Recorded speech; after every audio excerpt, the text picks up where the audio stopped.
ভাইরা, ভারত ঘুমিয়ে নাই, ভারত খুব সজাগ আছে, আরো অনেক রাষ্ট্র সজাগ আছে। আমার প্রিয় ভাইরা, হাবিবুল আলী খান সাহেব বলেছে 17 বছরে বিএনপি ত্যাগ তিতিক্ষার কথা। আমি ঢাকা জেলা সাধারণ সম্পাদক হয়ে আমি আপনাদেরকে বলতে চাই, আপনারা হচ্ছেন আমাদের সবচেয়ে বড় শক্তি। বাংলাদেশের জনগণ আমাদের সবচেয়ে বড় শক্তি। এই শক্তির বিকল্প কোনো কিছু নাই।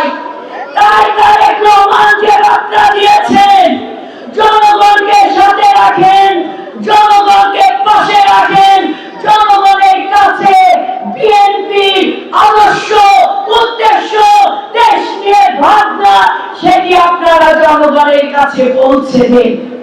আজকে আমি আপনাদেরকে আহ্বান জানাবো, আপনারা সকলে স্ব এলাকায় যেয়ে জনগণের কাছে যেয়ে বলবেন, আগামী দিনে বিএনপি ক্ষমতায় আসলে যুবকের জন্য কি করবে, নারীর ক্ষমতায়নের জন্য কি করবে, শিক্ষা ব্যবস্থার জন্য কি করবে, তরুণ প্রজন্মের জন্য কি করবে, কৃষক শ্রমিক জনতার জন্য কি পদক্ষেপ গ্রহণ করবে, যা আমাদের 32 দফায় দেওয়া আছে। ভাইরা, সংগ্রামী ভাইরা, এই গণতন্ত্র পুনরুদ্ধার আন্দোলন করতে যে আমার একমাত্র সন্তান, আমি কখনো তার দিকে ফিরে তাকাই নাই। শুধু এই কারণে তাকাই নাই, দলের দায়িত্ব ভার আমার কাছে দিয়েছে, এটা আমার কোনো দায়িত্ব। আমি কখনো আমার শরীরের দিকে তাকাই নাই। যত পথ হেঁটেছি ঢাকা জেলার গলিতে গলিতে, যত সংগ্রাম করেছি, মিছিল মিটিং করেছি, অগ্রভাগে সবাই আমাদেরকে দেখেছে। কেন হেঁটেছি, কেন চলেছি?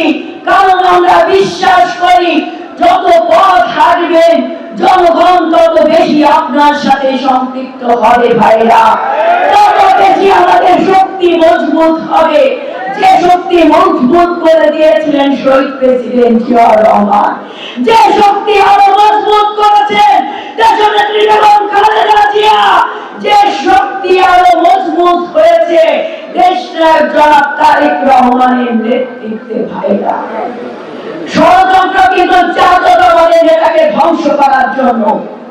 তাই আমাদেরকে রুখে দিতে হবে সকল ষড়যন্ত্র, আমাদের ঐক্যবদ্ধ থাকতে হবে। তাই নির্বাচন যত দ্রুত সম্ভব নির্বাচনের দাবি নয়, এটা আমাদেরকে আদায় করে নিতে হবে, এটা আমাদেরকে আদায় করে নিতে হবে।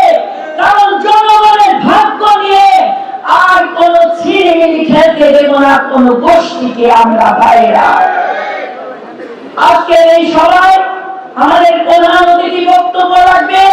আমি উপস্থিত সকল নেতৃবৃন্দদেরকে ধন্যবাদ জানিয়ে আমি শুধু একটা স্লোগান দেব, আমার সাথে আপনারা স্লোগান দেবেন। সারা বাংলাদেশে কোন নেত্রী আছে? সংগ্রামে কোন নেত্রী আছে? সংগ্রামে নেত্রী আছে? সেই নেত্রী খালেদা জিয়া, খালেদা তারেক রহমান, তারেক রহমান।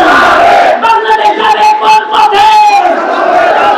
ফয়সাল হবে রাজপথে, দিল্লি নয়, পিন্ডি নয়, সবার আগে বাংলাদেশ, সবার আগে। সবাই একসাথে হাত তুলে বলেন, সবার আগে, সবার আগে। এই বাংলাদেশটাকে আমাদের বাঁচিয়ে রাখতে হবে, এই বাংলাদেশটাকে আমাদের ধরে রাখতে হবে। স্বাধীনতা, সার্বভৌমত্ব শুধুমাত্র সুরক্ষিত জিয়া পরিবারের হাতে। সেই জিয়া পরিবারকে আমাদের শক্তিশালী করতে হবে। বাংলাদেশ জিন্দাবাদ,